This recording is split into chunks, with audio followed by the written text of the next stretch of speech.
And welcome. It's Ari Rosemount here with that 4K Virtual Bunch. Um, my guest today is James Moyna, CPA. But first things first, behind me, you see a virtual background. That's because, my office is usually a mess.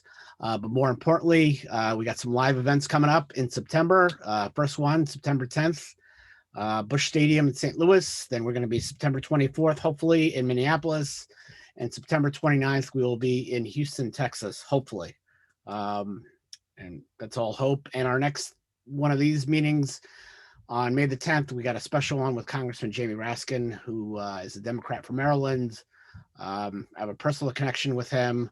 It'll be more of a webinar setting. He only has like a half hour of his time. So it'll be great to talk to him, and it's going to be great to talk to James Moyna, CPA, JMM CPA, based out of Illinois, Chicago, right? Are you Chicago proper, right? You should have a Chicago address, or you're outside? Well, we're out in the northern suburbs. I'm in Mundelein, which is Okay. up north. And as we were talking earlier, I myself, I toggle between the Chicago area and Atlanta when I like to get away from the cold. Which is funny because it's like it's like when I look at the state bar exams I've taken. I still pay the dues. I actually, my Massachusetts bar dues are up next week, and I got New York and California, and these are three states that are nowhere near each other.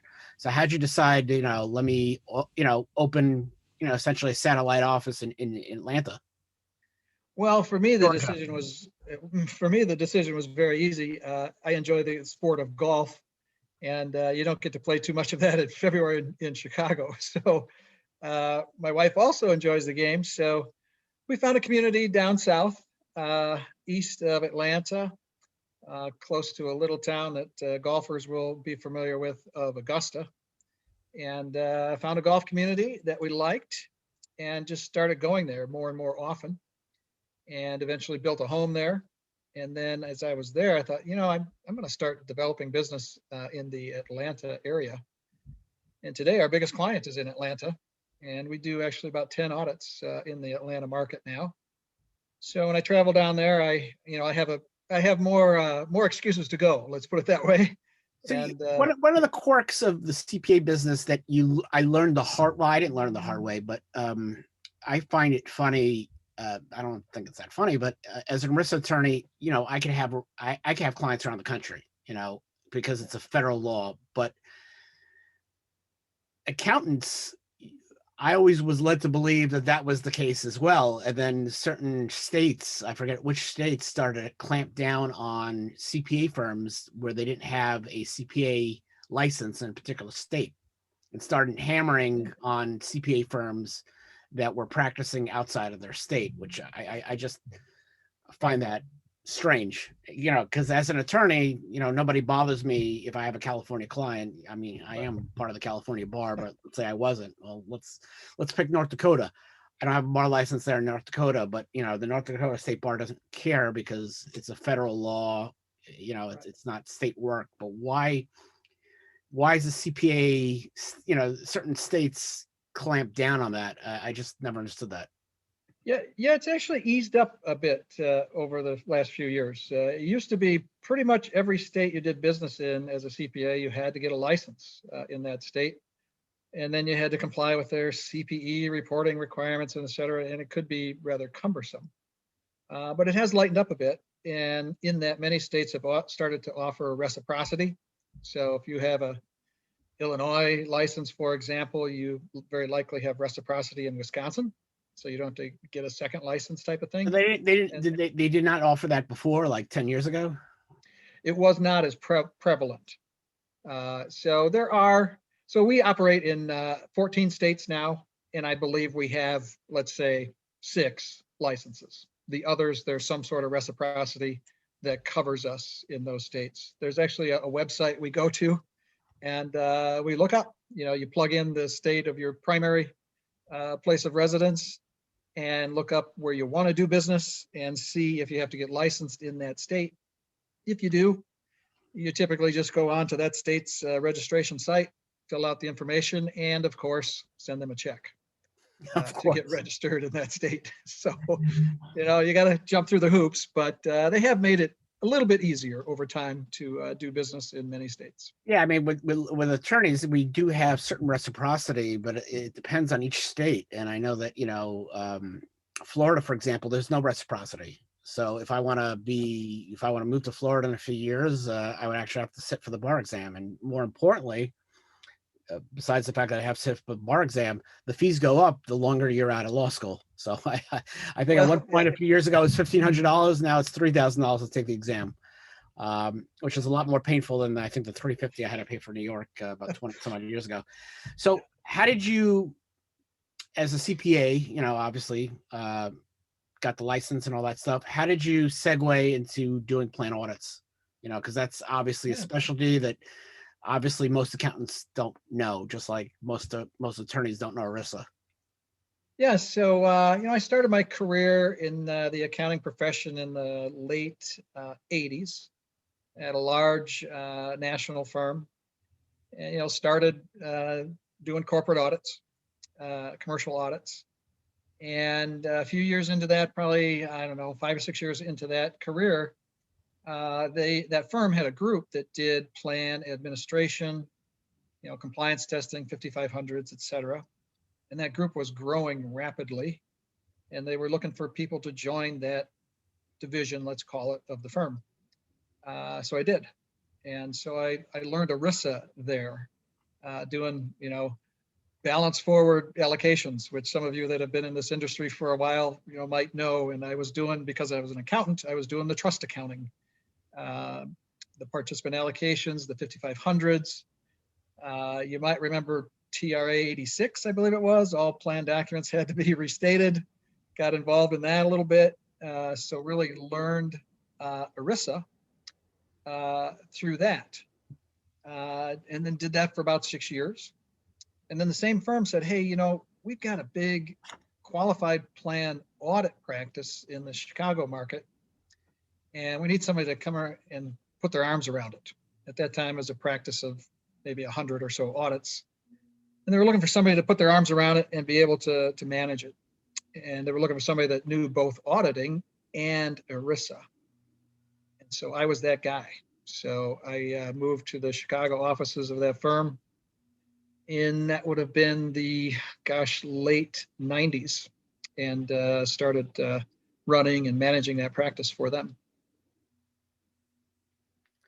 How'd you decide to start your own firm? Well, really kind of, again, goes back to my desire to spend a little more time down south. Plus, I had grown up in an entrepreneurial home. My father and uncle owned a road construction business. And I kind of watched what they did. They built that business to one of the biggest contracting firms in Iowa today, from just the two of them. And really from the two of them just outworking the other guy. These were two guys that didn't go to college, probably were not sure, A and B students. They just knew how to work hard, my dad and my uncle. And my dad told me, find something you love and just do it. Just go after it. And he knew, for me, that was not operating a bulldozer. In fact, he wouldn't let me very close to a bulldozer after I tried to run one a few times. Someone was probably going to get hurt. So I was the survey guy, the man that did the numbers as a teenager out on the road doing the survey work. And I just kind of saw them, they had a passion for what they did. And so when I turned, I was at that probably 50-year mark age-wise. And I said, if I'm going to be my own boss, now's the time. Let's do it. So left my old firm on very good terms. They still are a great supporter of ours, are sending us a lot of referrals.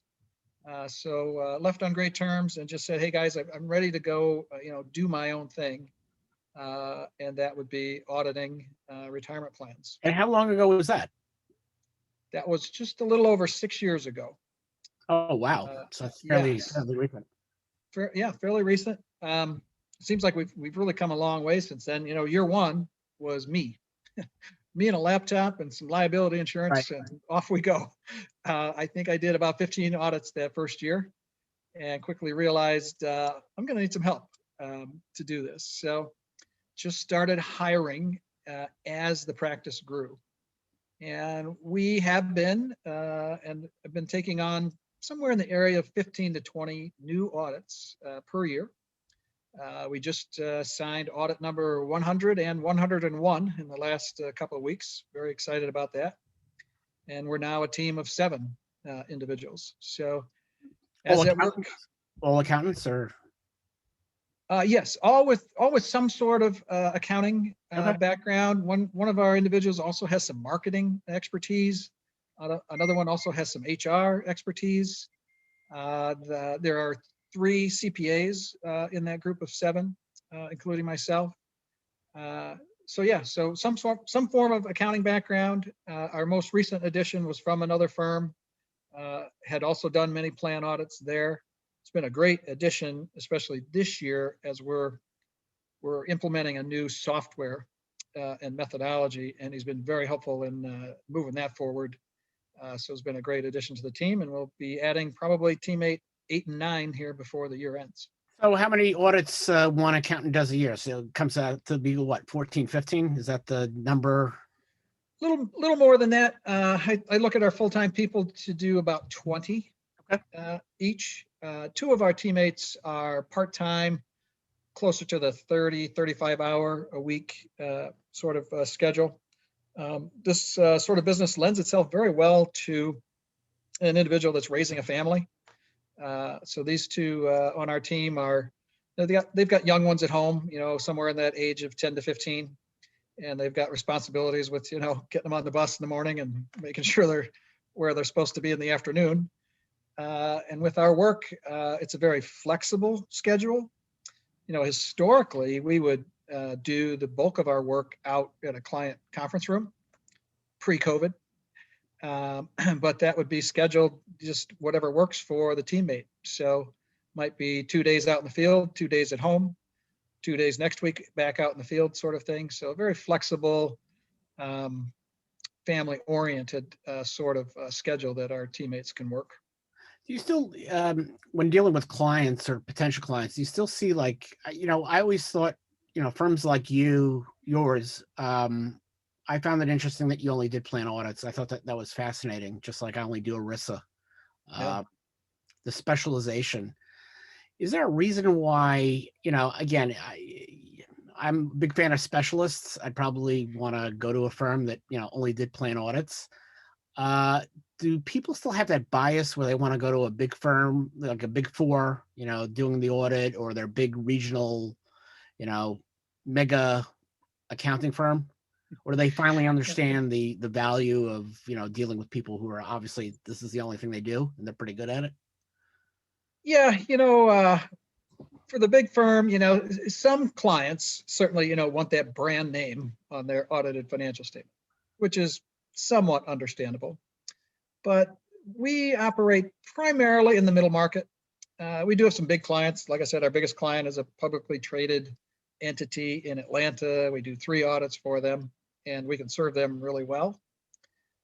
So, it just really depends on the client. That middle market, though, they're really looking for a specialist. They're looking for somebody that knows what they're doing, can get in and out efficiently, not make a small problem a big problem. If you've worked in this industry for any amount of time, you know that if you look under the hood of any qualified plan, you could probably find a problem. Sure. So, how does the auditor react to that? Do they stop the whole process and say, oh, we're not going to be able to issue this report? This is, make a mountain out of a molehill? Or do they staff the engagement with people that are specialists and understand that, those sorts of things happen and there are many ways to fix them? And we can call in a person like yourself, an ERISA attorney that can help walk through that. And then we can just disclose it, document it in our audit file, move on with our life and issue a report and help that client with their 5500 filing, which they need to get done, and let them return to their business, which they need to devote their attention to. Yeah, I mean, I was recently talking about a horror story, and it involved one of the larger firms. When I was at that law firm that I think 11 years later, I'm more forthcoming with their name. But when I was at Meyer Swazi, we had a client that was a bank, was publicly traded, and there was a problem. The big four accounting firm didn't realize, and obviously the plan sponsor didn't realize, that bonus was part of the definition of compensation, and it was Yeah, going on for 20 years. And yeah, the funny part of the story, forget that it was a big four accounting firm. For my side, the funny story, because I was just dealing with a potential client on a VCP. They talked to me, and I said, you got to go through the VCP process, and then you got to make up the contributions and all that stuff. And of course, they found an attorney. They found an ERISA attorney that said you could self-correct going back 20 years. Which who knows what happened with that plan, but good luck to them, as they say. yeah, In terms of audits, and I think that one of the things that people don't consider is the Department of Labor a few years ago, actually, I think it's probably going back 10 years, started documenting the insufficiency of plan audits. That, this was something that, it's like the old days with 401k plans. You had advisors who didn't know what they were doing. They were, dabbling in 401k plans. And unfortunately, I think the Department of Labor found there were a lot of accountants who were dabbling in plan audits. You want to get yes. into that? The efficiency and all the problems with that? Yeah, yeah. The research that you mentioned, it's a couple years old now. It's a little bit dated, but essentially what happened was the Department of Labor sent field auditors out. They went to accounting firm offices and said, "Hi, we want to look at a few of your audit files and make an assessment of your quality or lack thereof." They found in the most recent study that 39% of the audit files they looked at were of such a deficient nature that the audit report should never have been issued. So the auditor just hadn't done enough work, hadn't done enough testing, hadn't done the right testing, hadn't documented the file according to professional standards. Now, can you imagine running a business where if you walk down to the production line and 39% of your product was faulty? I mean, that's bad. So we see that. Sounds like General Motors in the late 70s, or Mercury Yeah, Monarchs, Ford. yeah. So we see that as an opportunity. And I think, this is just my opinion. It happens because of a business model, which I completely understand. If you think of the traditional accounting firm, they're very busy from January 1 to May 1, doing corporate audits and tax work.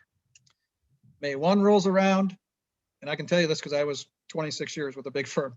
May 1 rolls around, the people are burned out, they're going on vacation, they're working on their resume because they don't want to do that again. They don't want to go through another busy season. Their eye is off the ball. The first thought about a 401k audit occurs in July, and then their second thought is, well, let's just file an extension, and we'll do the work in August and September.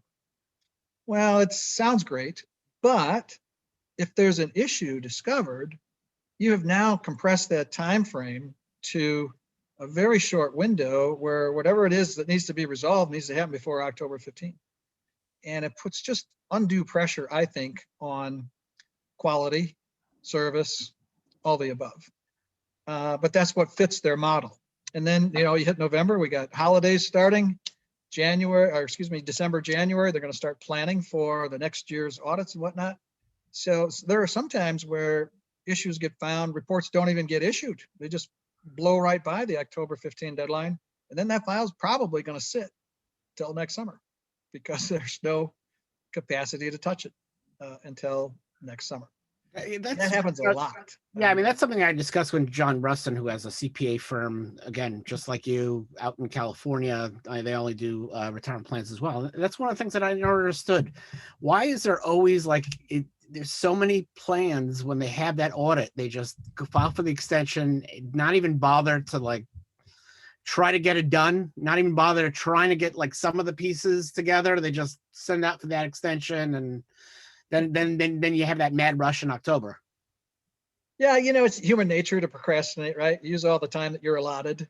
And plus, as I mentioned, the whole business model. There's not a capacity. There's not people available during those other times of the year to work on those audits in big traditional firms. Now, I'm generalizing. Pardon? Yeah, so in big traditional firms, I mean, is it like a hospital where they're all on different rotations, and so the corporate people are now doing plan audits, or is that how it's done? You don't have like a specialty team, or Right, and that's done to give the professional staff, early staff through managers, a lot of exposure to a lot of different industries and a lot of different things, so they can one day learn what they want to specialize in. So the people doing the work on the ground day to day have a lot of other responsibilities and seeing a lot of different types of work and different types of industries. So, when we saw that, we said, and in fact, I got to give credit where credit was due. A client of ours came up with a great idea. I actually had a client call me and say, I'd like you out here more often, and get this, and we'll pay you more. And I just about fell off my chair. I said, you've called your auditor. I mean, this is not a conversation I've ever had with a client. right? He said, no. And so he started explaining what he meant. And what it's become is, for many of our clients, we will start testing before the year even ends. So we'll pick some samples and do some auditing in, say, the fall of, let's say, 2021. And do the testing that we would normally as of year end. And that way we can discover if anything is amiss early in the process. And that does a couple of things. If you find something, you can isolate it to the year in which it happened. You can most likely amend the plan document to agree with what's happening administratively, or get the administration and payroll changed if it's a compensation sort of issue before year end, so that when we come in after year end and finish our testing and work, everything is back in alignment. So we did this with this client. First time we did it was probably 4 years ago. And after doing it, we said, well, you mentioned paying more for this type of approach. And we said, no, actually, we don't need to charge you anymore. In fact, we're willing to discount your fee a little bit, not significantly, maybe 5–10%. But it's so much more efficient for everyone because we're auditing transactions much closer in time to when they happened. The records are more readily available. It's more efficient. We, in fact, don't have to charge more. We would prefer to do it that way. It doesn't work for all of our clients, but for those that it does, we're all over it. We want to be in there early. Mike Webb has a question, because Mike, Yes. he's always good with the questions. Are a good friend of the show and good friend of the conferences and good friend of everything. Mike, take it away. Apparently, I'm not good at muting my other phone though, so just give me a second to mute that. Yeah, of course, it rings right when we take you off mute, right? I have two phones, and I usually do a good job of muting them, but I didn't do it that time, so I apologize for that. James, you're probably familiar with the new standards for limited scope, and I'm a little kind of concerned about the year coming up. I know they're not until next year, but I've heard a little scuttlebutt that some of the auditors are going to start putting these procedures in early. I work with a lot of plans that do limited scope, and it's kind of cool because the record keeper just kind of certifies everything, so we don't have to examine. And I'm a little panicked about more importantly next year probably, but even this year, because I heard that the auditors are going to start putting these procedures in early, even though the deadline's not until next year. Are you concerned about like audits taking a lot longer and being more of a hassle for clients that did limited scope before? Yeah, I have to kind of bite my tongue a little bit on the whole topic. So the background to the topic is they're doing away with the limited scope audit. And I can tell you why.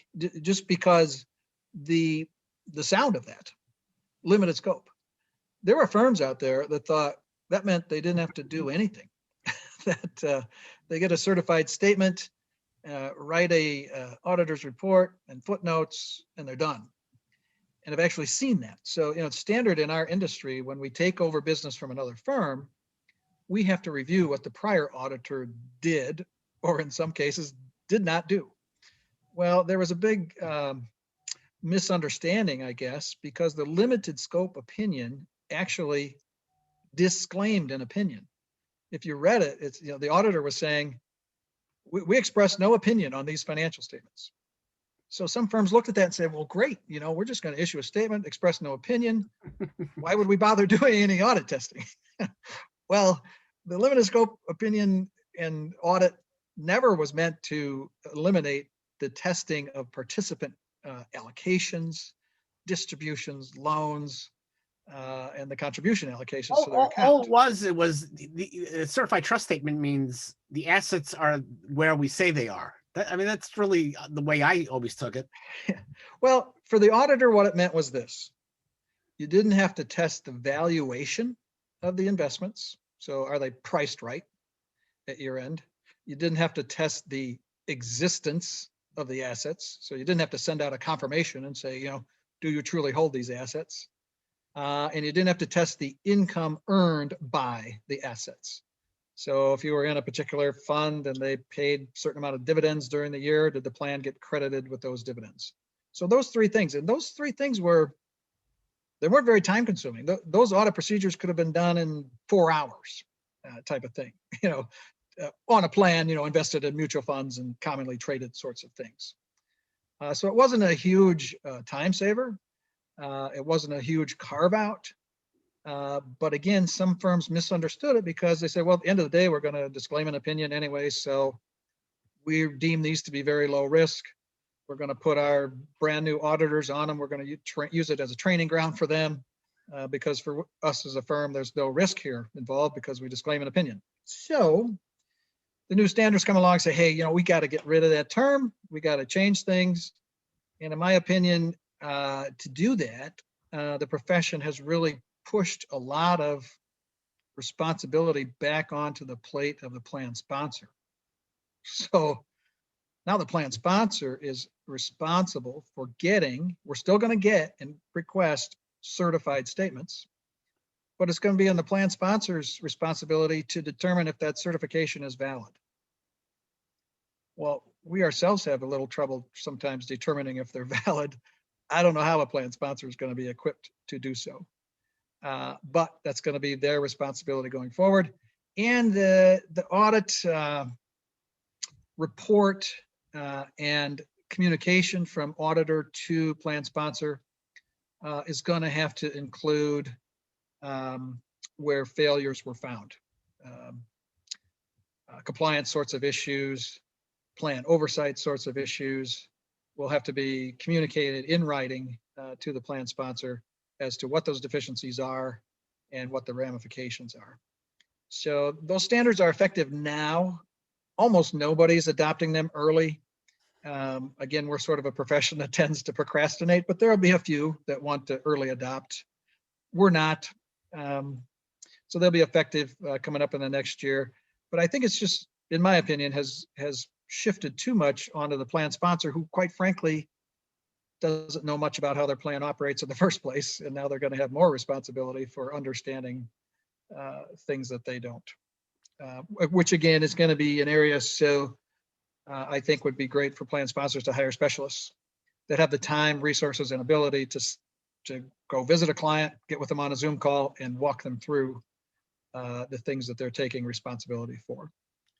One question I have, in terms of auditing, I always find that to be the one service, one plan provider that most clients that have to do an audit, that's the one thing that they shop on price. Nobody goes, let me find the cheapest TPA. Nobody ever says that, really. I mean, some people do that. That's why they go to the payroll providers. But auditing, I find to be the one where they go for who can get me an audit for $5,000, and why do you say that is obviously a mistake? Because clearly, always shopping on price and using that as your main sticking point in finding an auditing firm. Why is that like the worst idea imaginable? Yeah, well, it's you can shop at Kmart, or maybe not anymore. Kmart's not really around. You could shop at Walmart, or you could shop at Macy's. And just like with it, you're going to get what you pay for. You can get by with a cheap $5,000 audit that you get on October 15th, year after year. And that's great right up until it isn't. Right up until the DOL pays that firm a visit and says, hey, you didn't do the work you should have done. And now they've got to go back out in the field and do some audit work that they should have done maybe a couple of years ago to beef up their files, testing that they should have done previously. So again, it's great until it isn't. And then you're stuck in a difficult spot as a plan sponsor to get it cleaned up. Maybe that firm's no longer doing those audits anymore. Maybe the people that did that shoddy work a couple of years ago are no longer around. It could Did you just have that drag. in your practice where you're taking over a plan where the audit was deemed deficient, or that Yeah. there were? I call it the Great Flood of 1993, I believe it was. There was a situation where, I mentioned that we have to review the prior auditor's work papers. It's just a standard practice. So it's expected in the industry. Called up the previous auditor and they said, yeah, we're gonna have to get back to you. Didn't get back. I said, hey, we still need to do that work paper review. Well, we had a flood and those work papers have been destroyed, was the answer that I received. So we have to take their word for it, right? That great flood of 1993. I'm sure that was what happened. And we had to just treat it as though the prior year had not been audited. What does that mean? It means that we had to do some audit work of our own For on 93. the opening balances. So some additional work, some additional cost to the plan sponsor to substantiate the opening balances and whether or not those are correct. So yeah, I don't know how we as a profession have kind of let ourselves get into this, the race to zero sort of approach of, just do it for less because the client's not willing to pay as much. When, I'm kind of jealous of attorneys and advisors that have a lot more flexibility, so to speak, and ability to charge the rates that they're due for the work that we do. Well, I think the part of the problem that I've always found is that people have this misnomer about what an audit does and what it doesn't do, and I think that that's the biggest problem. And I think that if plan sponsors understood the purpose of an audit, and that I think the deal, they won't say it, but I think that when you do submit an audit with a 5500, they actually read it. Somebody actually reads it because they're, I think that that's a trigger for an audit. And, I think that that's the biggest problem. I don't think the industry, the advisor or the plan sponsor really understand what's an audit or what's not an audit. And probably this will be the last question, but what would you say that plan sponsors and other plan providers, advisors and TPAs who really don't understand what an audit really is about, what it does and what it doesn't do? Because one of the things I remember what it doesn't do was when we had fee disclosure regulations, everybody thought, oh, we'll have an auditing firm, they'll pick up the fees, reasonable fees. That's not something they do. So explain exactly, what's the difference, what's in it and what's not. Yeah, that's an excellent question. Let me preface it with this. In auditing, there's a concept of materiality. Okay, so even in our audits, when we do a 401k audit, we calculate materiality. And usually on, say a $10 million plan, materiality might be $250,000. Well, what does that mean? That means any sort of issue that you find that is quantified to be under $250,000, you could blow off, for lack of a better term. It's not material to the financial statement that we're going to issue. However, when you think of a 401k plan, if that were your account balance that was off by $250,000, you would believe that would be material.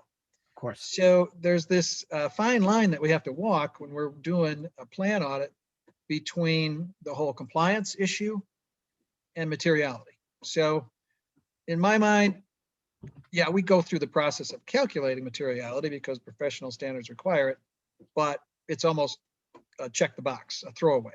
What I want to know is, were the allocations made properly?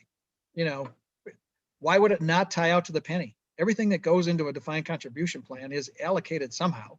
It's just a math equation, right? And it either is correct or it's not. And if it's not, it's probably wrong for a large amount of the population. So what is an audit not? It's really not at all designed to be a way to detect small errors in participant accounts. What is it? It's an audit of the plan as a whole and a financial statement on the plan as a whole. Here's the $10 million in the plan. Here's the investments. Here's the footnotes to the statements that talk about how the plan operates. That's the report. Now, what a firm does beyond that, I think, is how they separate themselves. And I think we separate ourselves by finding the issues and errors, the problems with compensation, the problems with vesting, the problems with somebody getting a loan that wasn't, eligible for a loan type of thing, that we will then sit down and explain to the client and show them where it's gone off the rails, and also a discussion with them on what they can do to fix it, because stuff like that happens frequently, and we can help them get it cleaned up and fixed. Perfect. So I appreciate you coming on. And of course, you'll be part of our virtual conference in January, which I appreciate your support. Everybody sign up for that. It's going to be, I think, January 27th or the 28th. Go to that 4ksite.com, $20, 22 cents will get you in the room. And, like I said, behind me, September 10th, hopefully, we'll be back live in St. Louis, September 24th in Minneapolis, September 29th in Houston. And we'll be back here on Zoom on May the 10th, which will be a Monday with Congressman Jamie Raskin. So again, James, thank you so much for being a part of it. And of course, everybody will enjoy it on YouTube. So thank you so much. Thanks, Ari. Take care.